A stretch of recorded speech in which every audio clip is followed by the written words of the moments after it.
Hello, good day. Babatunde Abraham here again. Uh, Concerning the my last training, which I talk about the operation of a gasoline engine.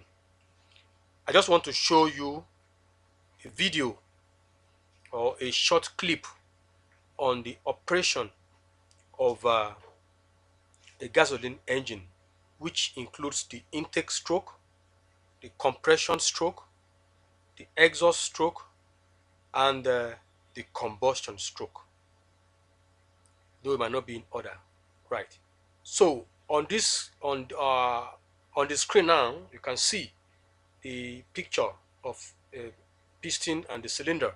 So I will click the video, and you can see we watch. Let us see what happens at each stages of the stroke: at intake stroke, you know, at compression stroke, combustion, and exhaust stroke.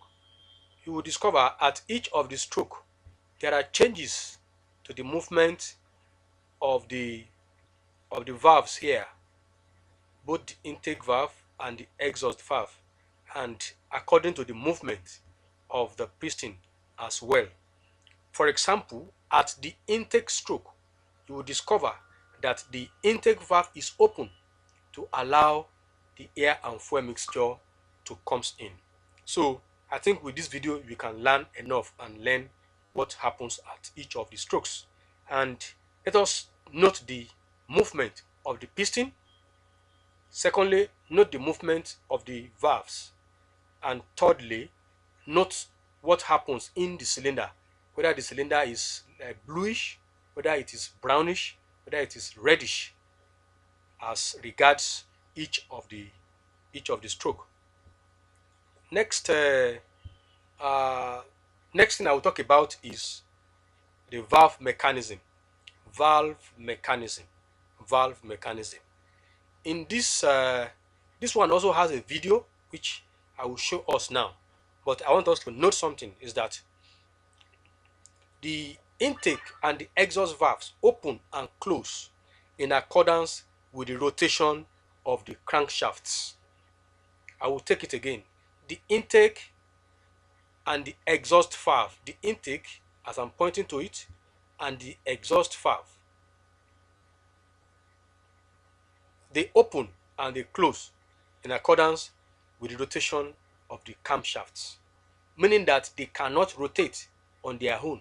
There is something that helps to rotate it, and these are called the camshaft, which are located on top of the valves. Then also the camshaft revolves once to open and close the valve once, with 2 revolutions of the crankshaft. That is the 2 reciprocal movements of the piston. The meaning of this is that by the time the crankshaft will have rotated once, a complete cycle, the crankshaft here will have just completed half a cycle. So to complete a cycle for intake, for uh,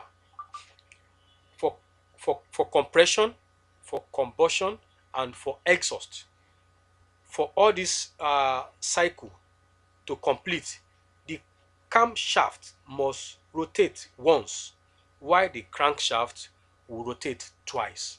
That is 2 times. Please let us watch the video. You can take note of the position of the crankshaft here. You can take note of it. From here, you can see it's moving, that's completed 1 revolution. And if you look at this one, the crankshaft will have completed 2 revolution, whereas the camshaft will complete 1 revolution to make a complete 4-stroke cycle. I hope we understand this. Then, in order for an engine to operate smoothly under a wide range of operating conditions, the following 3 conditions must be satisfied for engine to operate smoothly without any fault, without any issue, without any trouble. As far as the engine is concerned, there must be 3 conditions to be satisfied. Number 1 of them is good air fuel mixture. there must be good air fuel mixture. Air and fuel must goes into the engine at the appropriate proportion. Secondly, there must be good compression. If there is no enough compression, maybe there is leakage somewhere, the engine might not start or might not work perfectly. And the third one, which is a good spark, the spark plug must generate a good spark in order to burn the air fuel mixture completely. So these three items are very important. Let me repeat them again: good air fuel mixture, good compression, and good spark. So these three, they must be inaccurate.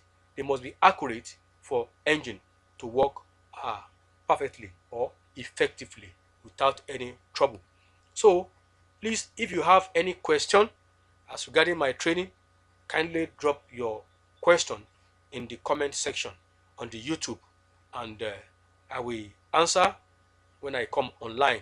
So once again, don't forget that for a gasoline engine, uh, the two revolution of the crankshaft, two revolution of the crankshaft result into one revolution of the camshaft to complete all the four strokes.